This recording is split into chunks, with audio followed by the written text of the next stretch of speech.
Hi, it's Beth again from Manx Radio's newsroom. Now, something that's been getting a lot of attention over the past week or so is the latest video produced by historian Charles Gard.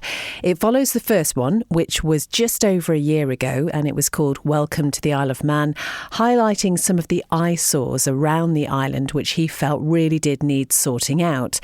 This one is called Welcome Back to the Isle of Man, and unfortunately there are still a lot of issues, in his opinion, which really do need addressing. I spoke to Charles and began by asking him if he was intending this video to be rather uncomfortable watching. Sadly it is, as I've made clear. I absolutely hate making these sort of videos, and this one particularly kept me awake at night. You know, who am I to be criticising Tynwald, and they've got so many problems and so on. They've got enough on their plate without me going on about it. But then I've felt that if I didn't say this, nobody else seems to be saying it. Lots of people think what I've been saying, and the response in the street of people coming up to me saying, I so agree with what you've said. I just felt I should perhaps voice those views. It is, of course, just my opinion. Could be argued, couldn't it, that Tynwald is an easy target for this? I mean, surely it doesn't fall just into their responsibility. This is the Isle of Man. This is a community problem, surely. You're absolutely right. Criticising the government is so easy. You get this in the UK. Every interview is the government should do this, the government should do that. And frankly, I don't know how they get up in the morning because they've got all these problems. But the ones that I've highlighted have been hanging around for years. I mean, literally years. And having done the video last year and members emailing me saying, yes, I so agree with you, nothing has been done. I'm particularly concerned about these developers who start a development, and we've got one at the bottom of the road here next to the Trafalgar. They leave a huge mess, they clear off, and you never see them again.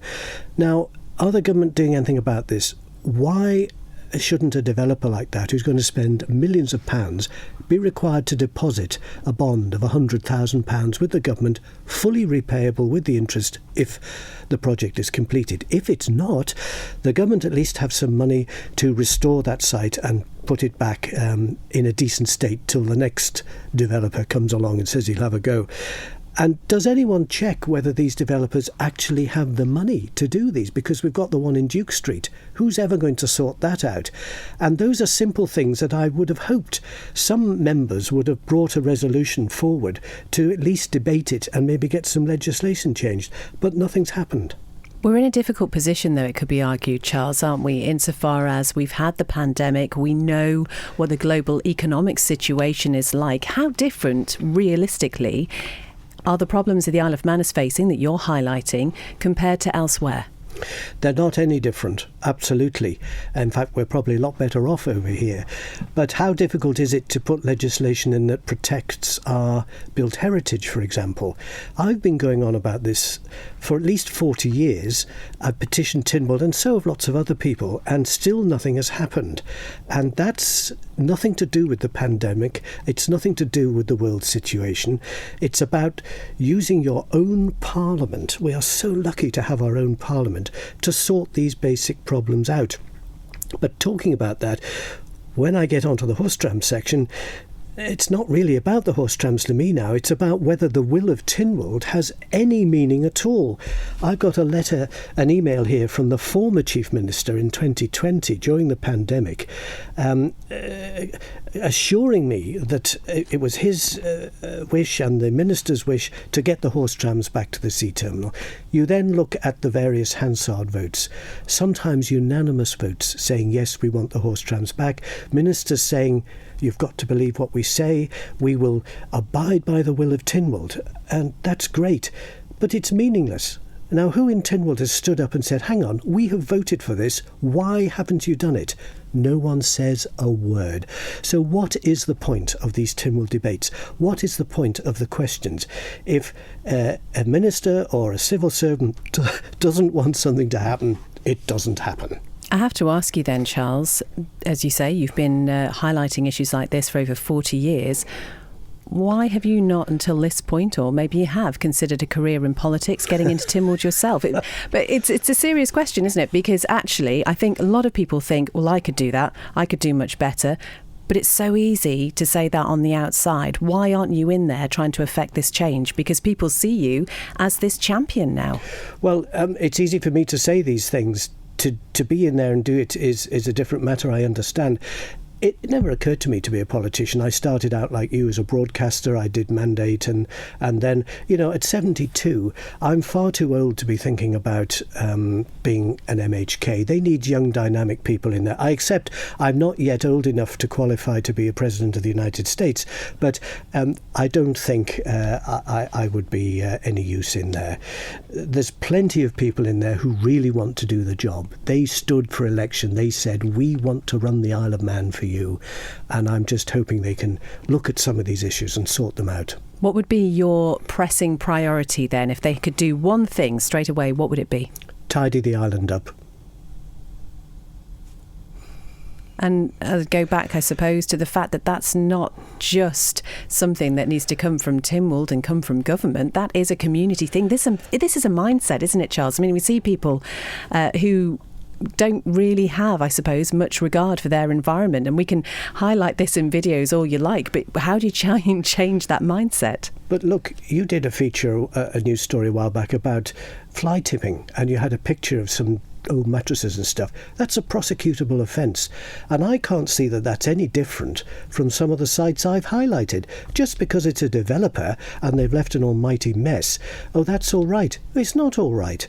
And it is a community thing, but unless government takes a lead, and surely it can't be too difficult to get some regulation or legislation in that you've got to tidy places up. If it comes from them through the local authorities, through the local groups, then so be it. But there's no lead from the top on this. So you've had a great reaction, as you've been talking about, to this video. It's been viewed thousands of times already. You're being stopped in the street about it. What about the political reaction? What has that been? Nothing. I've not heard. Well, I don't expect them to be emailing me saying, oh, Charles, we agree with everything, because I'd be emailing back saying, well, that's fine, but what are you going to do about it? No, I don't expect politicians to be emailing me. I don't want them to. I just want them to do something. And has there been any perceived improvements since the last video just over a year ago, in your opinion?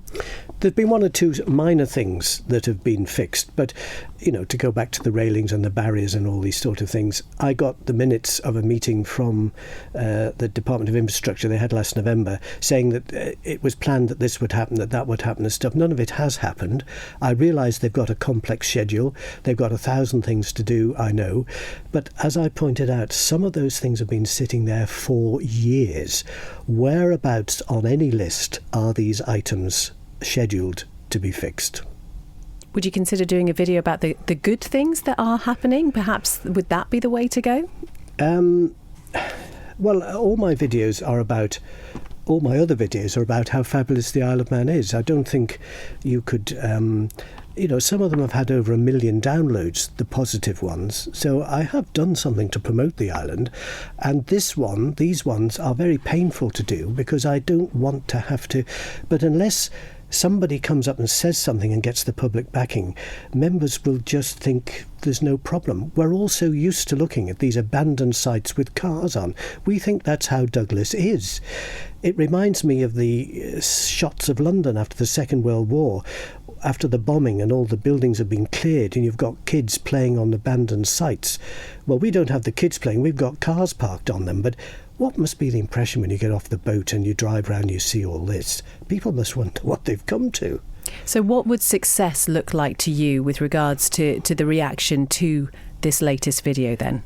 A proper discussion in Tynwald would be a very good place to start. And if people are listening, perhaps they haven't seen the video yet, they'll be able to see it at manxradio.com. What would you like them to do? Please contact your MHK. That's what you're there for. If it's just me saying things, people will ignore it. But if people don't say things to their MHKs, the MHKs will think there's no problem. Thank you for making it to the end of the Little Manx Radio newscast. You are obviously someone with exquisite taste. May I politely suggest you might want to subscribe to this and a wide range of Manx Radio podcasts at your favourite podcast provider so our best bits will magically appear on your smartphone. Thank you.